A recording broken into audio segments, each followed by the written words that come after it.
স্পষ্টভাবে আওয়ামী লীগকে নিষিদ্ধ করতে হবে।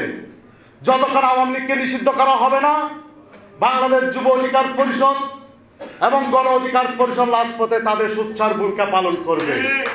পার্শ্ববর্তী রাষ্ট্র মিডিয়াগুলো এবং বিজেপির কিছু কতিপয় নেতা আওয়ামী লীগ থেকে নিয়োগ দেওয়া হয়েছে, তারা বাংলাদেশ নিয়ে যেভাবে অপপ্রচার করা হচ্ছে, তারা কিন্তু কি বলে না 2021 সালে যখন খোসাই মোদি বাংলাদেশে আগমন করেছিল, তখন বাংলাদেশ যুব এবং ছাত্র অধিকার পরিষদের ৬৬ জনকে গ্রেপ্তার করেছিল। তখন কি আপনাদের মানবাধিকার লঙ্ঘন হয়নি?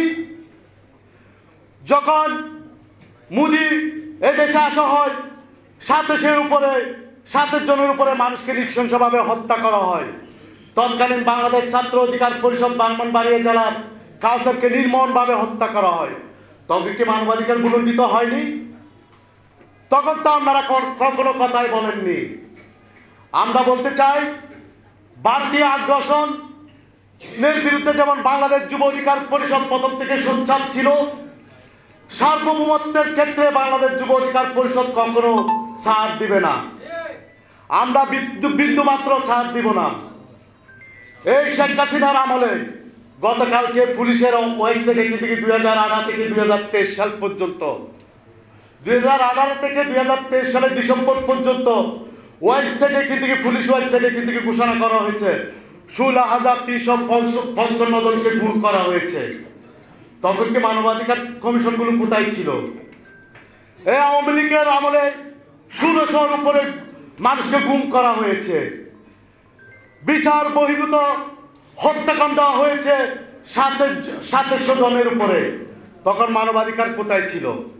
আমি স্পষ্ট বলতে চাই, এই আওয়ামী লীগ শাসন আমলে যারা হত্যাকাণ্ডের সাথে জড়িত ছিল, ওই সময় যারা মানবাধিকার কমিশনের দায়িত্বে ছিল, তাদেরকে বিচারের আওতায় আনতে হবে।